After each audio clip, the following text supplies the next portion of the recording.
স্বামী স্ত্রীর দাম্পত্য জীবন মানে হলো স্বামী এবং স্ত্রীর প্রকাশ্যে গোপনে, দিনের আলোতে রাতের আলোতে স্বামী স্ত্রীর মধ্যে যা যা ঘটে, যা যা হয়, পুরাটাকে বলা হয় স্বামী স্ত্রীর দাম্পত্য জীবন। এখন শুনেন, আল্লাহ রাসূল বলেছেন ওই নারীর উপরে লানত যেই নারী তার স্বামীর গোপন কথা মানুষের কাছে বলে দেয়। আবার ওই পুরুষের উপরে রাসূল সাল্লাল্লাহু আলাইহি ওয়াসাল্লাম লানত করেছেন যেই পুরুষ তার স্ত্রীর সাথে কি কি হয় এগুলা মানুষের কাছে বলে বেড়ায়। এই ধরনের নারী পুরুষ আমাদের সমাজে আছে না নাই? খুব মনোযোগ দেন। স্বামী স্ত্রীর মধ্যে ঝগড়া হবে, ভালোবাসা হবে, আনন্দ হবে, সব কিছু হবে, কিন্তু কিছু মানুষ আছে দেখবেন স্বামীর কথা স্ত্রী বাপের বাড়িতে কয়, ভাইদের কাছে কয়, বান্ধবীদের কাছে বলে। আবার কিছু পুরুষও আছে স্ত্রীর কথা, স্ত্রীর গোপন কথা বন্ধুদের কাছে কয়, মজা করে। এরকমের বেয়াদব নিকৃষ্ট মনের মানুষ আমাদের সমাজে আছে না নেই? আমি নারীদেরকে বলবো, আপনি জীবনে একদিন এক সপ্তাহ যেই পুরুষটার সাথে সংসার করছেন এটা আপনার স্বামী ছিল। আপনি তার ব্যক্তিগত ব্যাপারে কারো কাছে বলা এটা আপনার সাথে যায় না, এটা আপনি গোপন করবেন। এটা আপনি কি করবেন? গোপন করবেন। আবার পুরুষদেরকেও বলবো, নিজের স্ত্রীর গোপন কথা কারো কাছে বলা যাবে না, এটা কবিরা গুনাহ। জোরে বলেন, এটা কি গুনাহ? এটা কবিরা গুনাহ, বলা যাবে না। নতুন নতুন বিয়ে করে বন্ধুদের সাথে মজা করে, বন্ধুদের সাথে কি করে? মজা করে। এই রকমের নিকৃষ্ট মনের মানুষ আমাদের সমাজে কি আছে? এখন শুনেন, কিছু মানুষ আছে চিরকুমার থাকতে চায়, এরকম আছে না? পৃথিবীতে কুমারিত্ব বলতে কিছু নেই। কুমারিত্ব বলতে আমি কি বুঝাইছি জানেন? আপনার বিয়ে করার ক্ষমতা আছে, আপনার যৌবন আছে, আপনার সম্পদ আছে, আপনি বিয়া না করে চিরকুমার থাকার কোনো রাস্তা নাই। তার কারণ হলো পৃথিবীতে যত নবী রাসূলের আগমন ঘটছে, নবীরাই তো সবচেয়ে মাসুম, নবীরাই তো সর্বশ্রেষ্ঠ। একজন নবীও ছিলেন না যার স্ত্রী ছিল না, যার দাম্পত্য জীবন ছিল না। আল্লাহ পাক বলছেন প্রত্যেক নবীর স্ত্রী ছিল, দাম্পত্য জীবন ছিল। বিয়ে না করে আল্লাহর ওলি হওয়া যায় না। আগে আয়াত শোনান, আল্লাহ পাক কি বলতেছেন? আল্লাহ রাব্বুল আলামিন বলছেন ওয়ালাকাদ আরসালনা রুসুলাম মিন ক্বাবলিকা ওয়া জাআলনা লাহুম আজওয়াজা। আল্লাহ পাক বলেন পৃথিবীতে আগমনকারী একজন নবীও ছিলেন না যাদের স্ত্রী ছিল না। প্রত্যেক নবীদের স্ত্রী ছিল, একাধিক স্ত্রী ছিল। জোরে কোন সুবহানাল্লাহ। এখন শোনেন, কেউ যদি বিয়া না করে আপনারা কবেন আল্লাহর ওলি, বিয়া করছে না জীবনেও। এরকমের বলিন না, আছে না? প্রত্যেক নবী বিয়ে করছে। এটা কি মোল্লার কথা না আল্লাহর কথা? আরো জোরে বলেন, কার কথা? আল্লাহ পাক বলছেন ওয়ালাকাদ আরসালনা রুসুলাম, আমি দুনিয়াতে পৃথিবীতে যত নবী প্রেরণ করেছি, মিন ক্বাবলিকা, নবী গো আপনার আগে, ওয়া জাআলনা লাহুম আজওয়াজা, প্রত্যেক নবীর স্ত্রী ছিল, প্রত্যেক নবীর দাম্পত্য জীবন ছিল, প্রত্যেক নবীর সংসার ছিল। বিয়ে করেন নাই একজন নবীও আপনি পাবেন না, একজনও পাবেন না। হযরত আনাস ইবনে মালিক রাদিয়াল্লাহু তাআলা আনহু বলেন, আল্লাহ রাসূলের কাছে 3 ব্যক্তি আসলেন। কয় ব্যক্তি? রাসূলের দরবারে 3 জন ব্যক্তি আসলেন।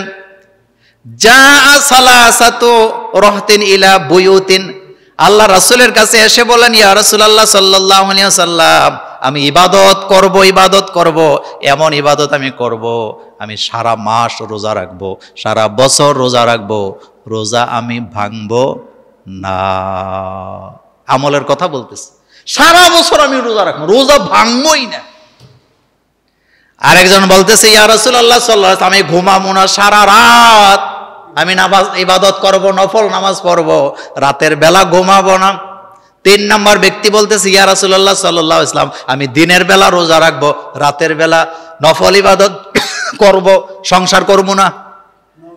কি করবে না? কথা কয় না। কি করবে না? মানে বিয়ে করব না, স্ত্রী দরকার নেই, এগুলা ঝামেলা, এগুলা করলে তো আমি ইবাদতের সুযোগ পাবো না, তাইলে রোজা রাখতে পারবো বউ না থাকলে, রাতের বেলা না ঘুমায়া ইবাদত করতে পারবো। এই কথা বলার পরে আপনার আমার নবী, বিশ্ব নবীর চেহারা মোবারক গোসা লাল হয়ে গেলেন। আল্লাহ নবী বললেন, আমি রোজা রাখি, রোজা ভাঙ্গি, আমি রাতের বেলা ঘুমাই, এরপরে তাহাজ্জুদ পড়ি। কথা কি বুঝতেছেন? আমি রোজা রাখি, আমি রোজা ভাঙ্গি, আমি রাতের বেলা ঘুমাই, আমি তাহাজ্জুদ পড়ি, আমি আমার স্ত্রীদের কাছে যাই, আমি বিয়ে করি, আমার দাম্পত্য জীবন আছে, আমার স্ত্রীর প্রয়োজন হয়, আমি আমার স্ত্রীর কাছে যাই। সুতরাং যারা বিয়ে করে না তারা আমার উম্মত হতে পারে না।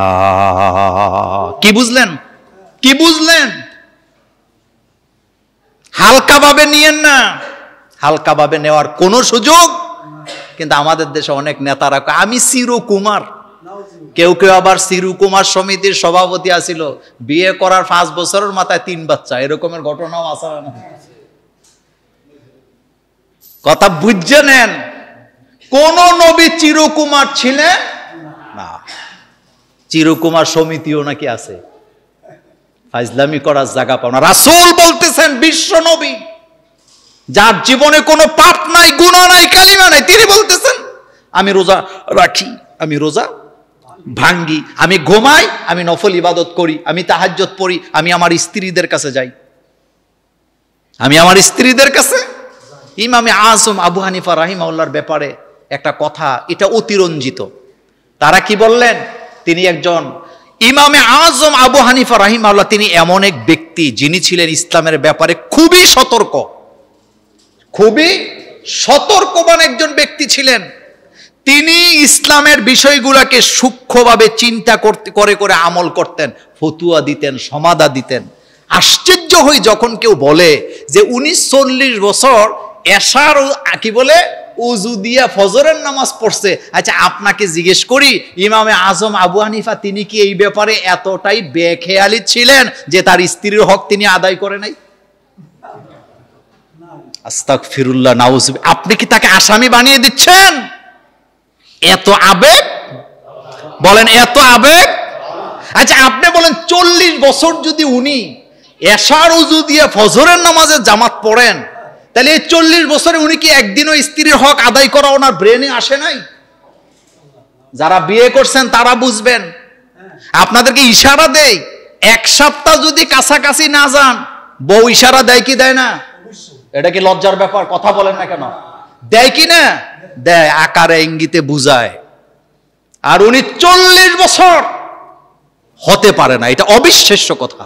তিনার মতো একজন আমলদার ব্যক্তির উপরে এটা তোহমত দেওয়া হচ্ছে। নবীদের স্ত্রী আছে, এই কথা মোল্লার না আল্লাহর? আল্লাহ পাক এখানে বলেছেন প্রত্যেক নবীর স্ত্রী ছিল, প্রত্যেক নবীর একাধিক স্ত্রী ছিল, হক আদায় করেছেন। সুবহানাল্লাহি ওয়া বিহামদিহি। সুতরাং বিয়া না কইরা চিরকুমার থাকার কোনো সুযোগ ইসলামে নাই।